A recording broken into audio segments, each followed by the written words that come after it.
Assalamualaikum warahmatullahi wabarakatuh. Perkenalkan, nama saya Alvina Rosanti dengan nomor BP 2322003. Di sini saya akan mempresentasikan mengenai kinetika reaksi kimia proses pangan dengan dosen pengampu Ibu Insinyur Rita Yova MT dan Ibu Yona Oktavia MT.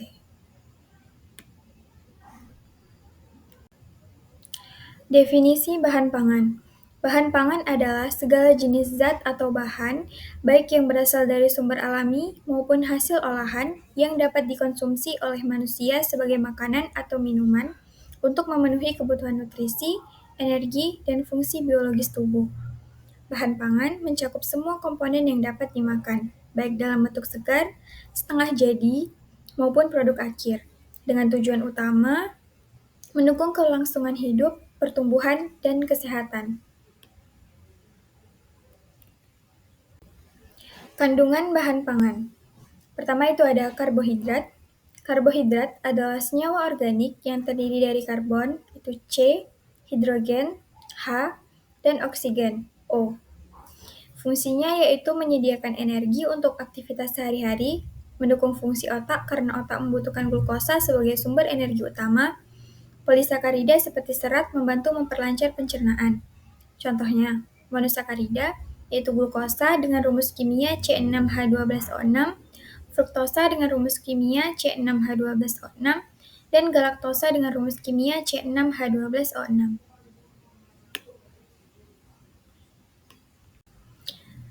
Selanjutnya protein. Protein adalah molekul kompleks yang tersusun dari rantai panjang asam amino. Protein merupakan komponen utama dalam tubuh, termasuk otot, kulit, rambut, dan enzim. Protein dibagi menjadi dua, yaitu protein hewani dan nabati. Fungsinya membantu pertumbuhan dan perbaikan jaringan tubuh, membentuk enzim dan hormon untuk mengatur fungsi tubuh, menyediakan energi jika sumber karbohidrat dan lemak tidak mencukupi. Contohnya asam amino.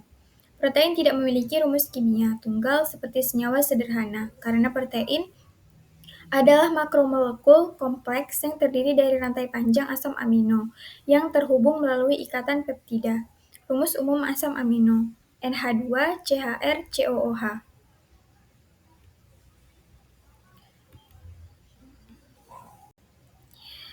Selanjutnya ada lemak. Lemak adalah senyawa organik yang tersusun dari gliserol dan asam lemak. Lemak dapat berupa lemak jenuh, padat pada suhu ruang, atau lemak tak jenuh, yang cair pada suhu ruang. Fungsinya menyediakan energi cadangan yang lebih besar dibandingkan karbohidrat dan protein. Melindungi organ tubuh dengan berfungsi sebagai bantalan. Kemudian, membantu penyerapan vitamin yang larut dalam lemak, seperti vitamin A, D, E, dan K. Contohnya, asam palmitat dengan rumus kimia C16H32O2, asam stearat dengan rumus kimia C18H36O2, dan asam oleat dengan rumus kimia C18H34O2.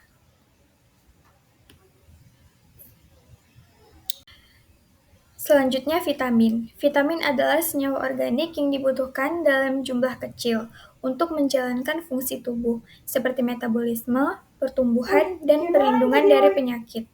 Fungsinya, vitamin A itu menjaga kesehatan mata dan kulit. Vitamin C membantu meningkatkan daya tahan tubuh dan mempercepat penyembuhan luka. Vitamin D membantu penyerapan kalsium untuk kesehatan tulang.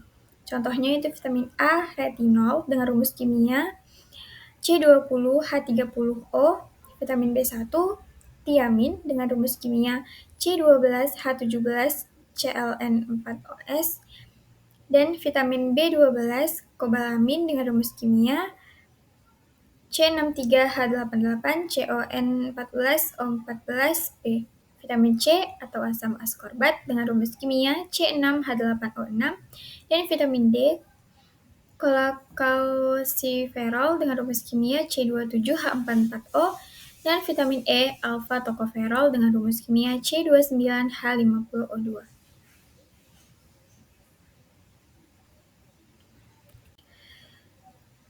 Selanjutnya mineral. Mineral adalah unsur anorganik yang diperlukan tubuh untuk mendukung berbagai fungsi biologis, seperti pembentukan tulang, kontraksi otot, dan fungsi saraf. Fungsinya kalsium itu untuk membentuk dan menjaga kekuatan tulang dan gigi, membantu pembentukan hemoglobin dalam darah untuk mengangkut oksigen, membantu menjaga keseimbangan cairan dan fungsi jantung. Kalsium dengan rumus kimia Ca atau senyawanya seperti CaCO3, kalsium karbonat, dan Ca3PO4 2 atau kalsium fosfat. Zat besi dengan rumus kimia Fe atau dalam senyawa seperti FeSO4 atau ferrosulfat, dan Fe2O3, besi oksida. Selanjutnya itu ada kalium dengan rumus kimia K, yaitu unsur tunggal atau senyawa seperti KCl, kalium klorida.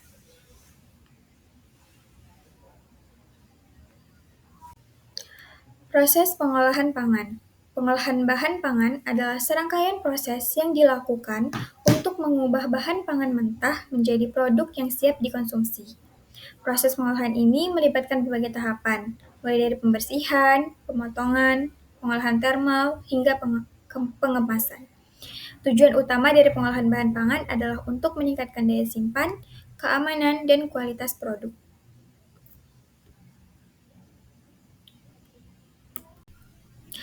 A. Proses pemanasan. Pemanasan bertujuan untuk meningkatkan cita rasa, mempermudah pencernaan, memperbaiki tekstur, memastikan bakteri pembusuk, dan meningkatkan penampilan. Peralatan, suhu, waktu, dan cara pemanasan bahan pangan yang digunakan akan memberikan pengaruh yang berbeda pada produk makanan yang dihasilkan, baik pada sifat fisiknya maupun kandungan gizinya. Proses pengolahan makanan dengan cara pemanasan dapat dilakukan dengan berbagai cara, yaitu yang pertama proses pemanasan bahan pangan dengan menggunakan air, contohnya itu pada proses perebusan. Kemudian yang kedua ada proses pemanasan bahan pangan dengan menggunakan minyak goreng, contohnya pada proses penggorengan.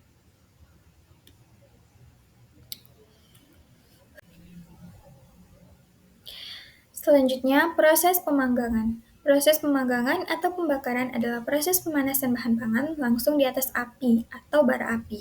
Bahan pangan yang dibakar atau dipanggang akan menimbulkan aroma yang khas dari lemak yang keluar dari bahan atau bumbu-bumbu yang dioleskan. Kemudian yang keempat, ada proses pemanasan menggunakan uap air. Proses ini dinamakan dengan mengukus. Pengukusan dapat mencegah kosong karena suhunya tidak terlalu tinggi.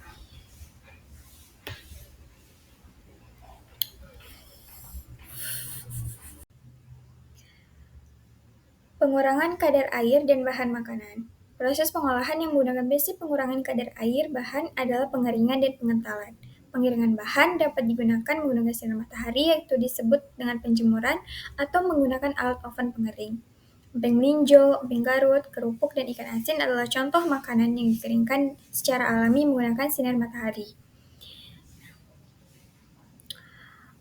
Untuk penggunaan oven, biasanya digunakan dalam skala industri, makanan modern seperti pada pembuatan mie kering dan biskuit.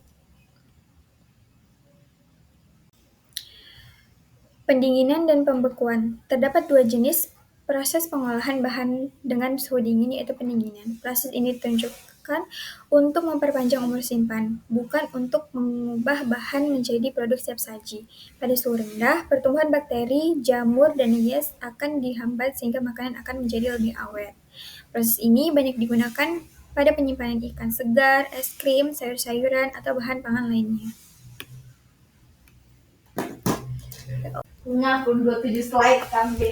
Fermentasi.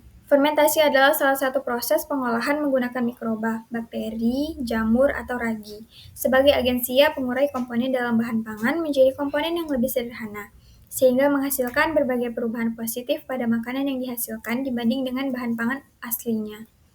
Proses fermentasi bertujuan untuk mengawetkan, meningkatkan kandungan, dan meningkatkan aroma serta rasa makanan.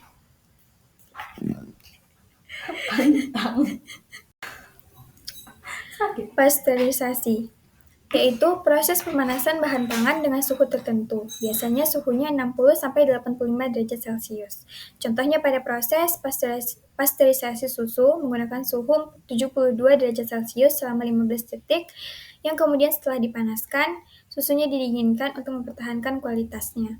Tujuannya yaitu untuk membunuh mikroorganisme patogen yang berbahaya, memperpanjang umur simpan tanpa mengubah rasa dan tekstur. Contohnya, susu pasteurisasi, jus buah segar, atau minuman probiotik.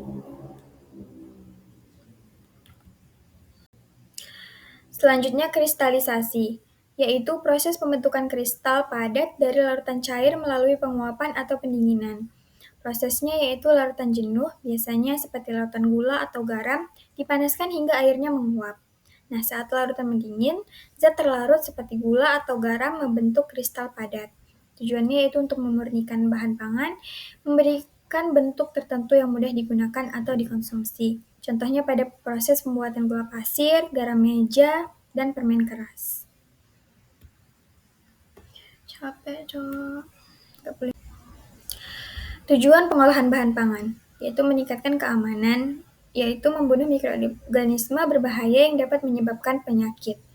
Kemudian meningkatkan daya tahan, yaitu memperpanjang masa simpan makanan dan mencegah pembusukan.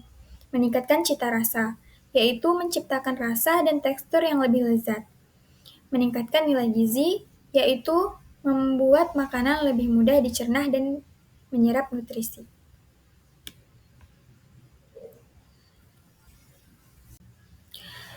Perubahan bahan pangan setelah diolah. Ada beberapa perubahan. Yang pertama yaitu ada perubahan kimia, yaitu komposisi kimiawi berubah seperti pemecahan protein atau karbohidrat. Kemudian perubahan mikrobiologis, yaitu jumlah dan jenis mikroorganisme berubah, baik positif atau negatif. Kemudian ada perubahan fisik, bentuk, ukuran, tekstur, dan warna dapat berubah. Perubahan organoleptik, yaitu aroma, rasa, dan tekstur makanan dapat berubah.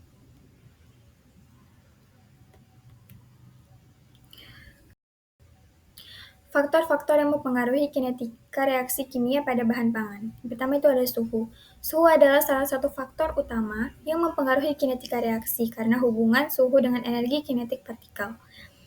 Efek pada bahan pangannya yaitu peningkatan suhu dapat mempercepat reaksi kimia dan biokimia, seperti denaturasi protein, gelatinisasi pati, dan karamelisasi gula. Suhu tinggi juga mempercepat kerusakan, seperti degradasi vitamin dan lemak.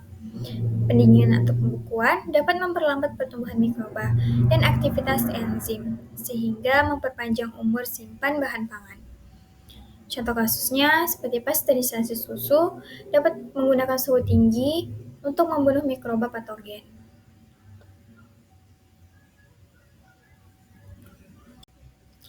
Selanjutnya ada kadar air. Kadar air adalah jumlah air yang terkandung dalam bahan pangan. Kadar air yang tinggi dapat mendukung pertumbuhan mikroorganisme seperti bakteri, ragi, dan jamur, sehingga mempercepat pembusukan. Contohnya buah segar cepat rusak karena kadar airnya tinggi. Kadar air yang rendah dapat menghambat aktivitas mikroorganisme, memperpanjang umur simpan, contohnya makanan kering seperti kerupuk atau susu bubuk.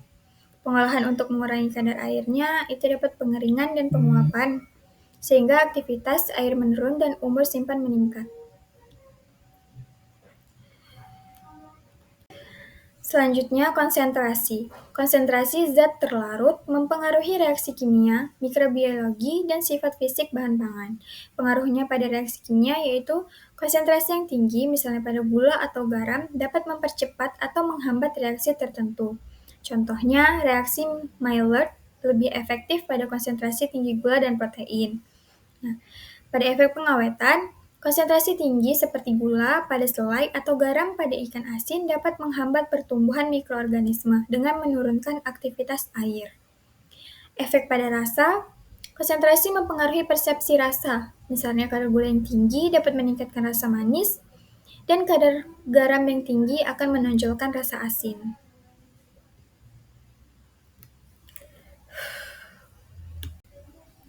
Selanjutnya ada katalis. Katalis mempercepat reaksi tanpa habis bereaksi. Dalam bahan pangan, katalis biasanya berupa enzim atau logam. Beberapa enzimnya yaitu protease, yaitu memecah protein menjadi asam amino. Contohnya bromelain dalam nanas atau papain dalam pepaya, digunakan untuk melunakkan daging. Kemudian ada enzim amilase, yaitu memecah pati menjadi gula, digunakan dalam pembuatan roti untuk membantu fermentasi. Kemudian ada enzim lipase, itu memecah lemak menjadi asam lemak dan gliserol, yang mempengaruhi rasa dan aroma, contohnya pada keju matang. Kemudian ada katalis logam. Logam seperti besi dan tembaga dapat mempercepat reaksi oksidasi. Misalnya, besi mempercepat perubahan warna pada apel yang teroksidasi setelah dipotong. Mekanisme reaksi heterogen dengan katalis padat. Mekanisme reaksi heterogen katalis padat adalah proses di mana reaktan teradsorpsi pada permukaan katalis padat, kemudian bereaksi untuk menghasilkan produk. Nah, ada beberapa tahapan. Yang pertama yaitu difusi reaktan ke permukaan katalis, di mana reaktan dalam fase gas atau cair bergerak menuju permukaan si katalis melalui difusi. Selanjutnya, diadsorpsi, reaktan pada permukaan, di mana reaktan menempel pada permukaan katalis. Nah, reaksi pada permukaan katalis. Setelah diadsorpsi, reaktan mengalami perubahan kimia pada permukaan katalis. Nah, selanjutnya yaitu desorpsi, produk dari permukaan katalis, di mana produk reaksi melepaskan diri dari permukaan katalis melalui proses desorpsi. Selanjutnya difusi produk ke medium, di mana produk meninggalkan permukaan katalis.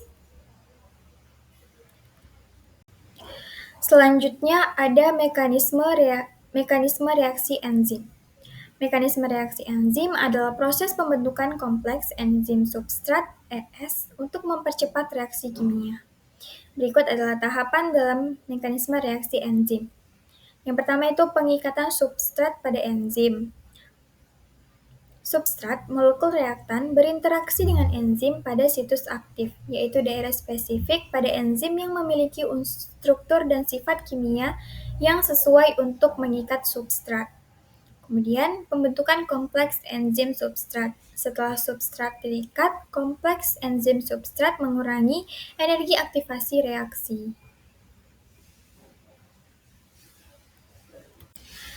Selanjutnya, reaksi kimia. Substrat diubah menjadi produk melalui reaksi kimia yang spesifik, yang berlangsung pada situs aktif. Reaksi ini dapat melibatkan pemutusan ikatan kimia pada substrat dan pembentukan ikatan baru untuk menghasilkan produk. Selanjutnya, pelepasan produk. Setelah reaksi selesai, produk yang terbentuk dilepaskan dari situs aktif enzim. Produk biasanya memiliki afinitas rendah terhadap situs aktif, sehingga mudah lepas. Selanjutnya, regenerasi enzim. Setelah produk dilepaskan, enzim kembali ke bentuk aslinya dan siap untuk mengkatalisis reaksi berikutnya. Karena enzim tidak berubah secara permanen dalam reaksi. Satu molekul enzim dapat mengkatalisis banyak reaksi.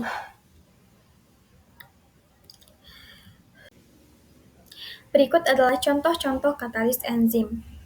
Yang pertama, enzim hidrolase, contohnya amilase, lipase, dan pepsin. Enzim oksidoreduktase, contohnya katalase, laktat, dehidrogenase. Enzim transferase, contohnya transaminase, kinase, itu misalnya heksokinase. Enzim ligase, contohnya DNA ligase. Enzim isomerase, contohnya fosfoheksoisomerase. Enzim liase, contohnya dekarboksilase. Baik, terima kasih. Presentasi dari saya hanya sekian. Wassalamualaikum warahmatullahi wabarakatuh.